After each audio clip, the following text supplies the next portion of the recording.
folks. Well, from Bach to Beethoven and Franz Liszt to Frédéric Chopin, my guest has kept the great composers alive in a remarkable manner. It's been quite controversial, but whether she has certain special powers or not, even if she were not possessed of them, she certainly has a unique gift.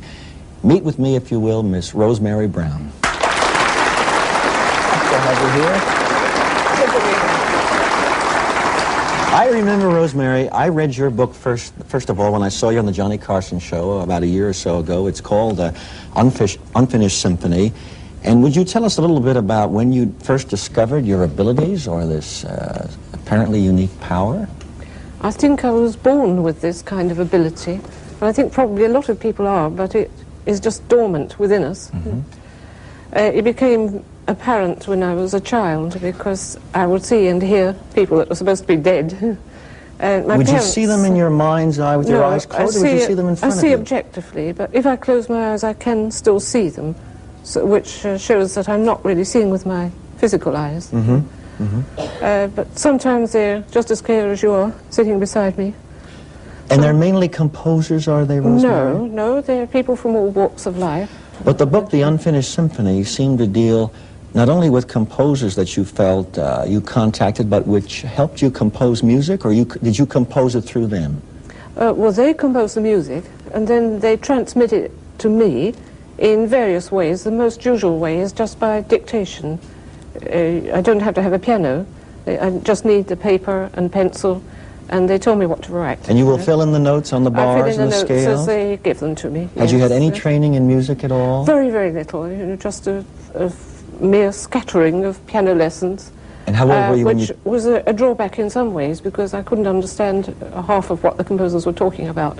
I don't know the technical names of the chords, for instance, so if they wanted to tell me a chord, they had to build the chord up by the notes.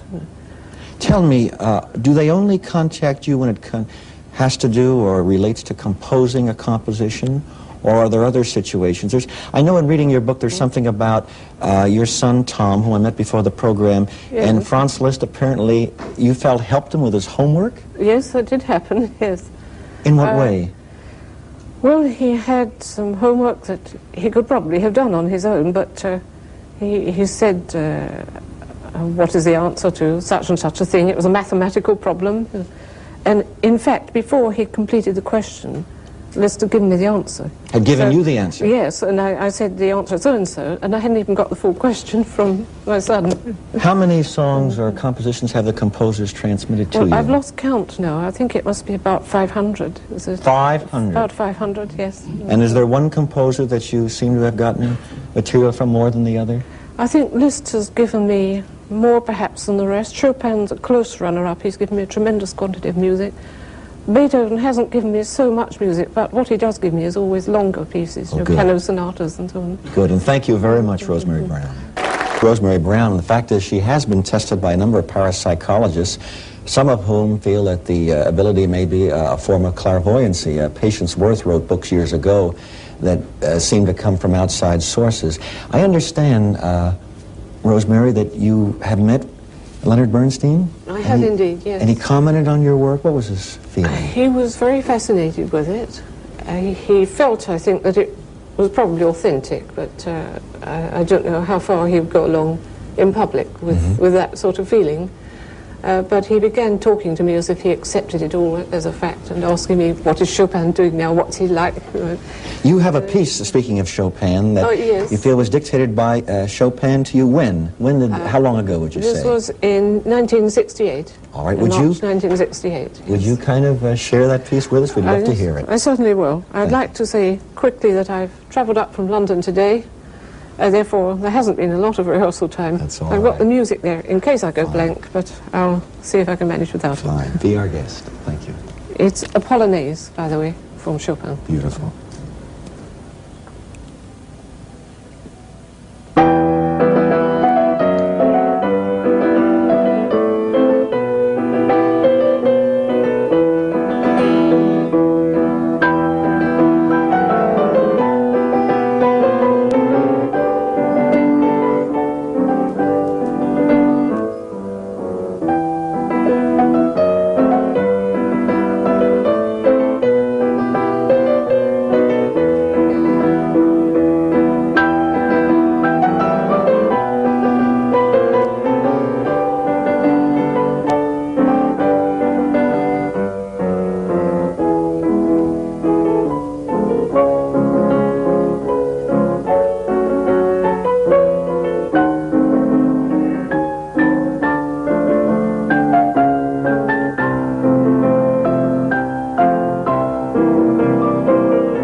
Thank you.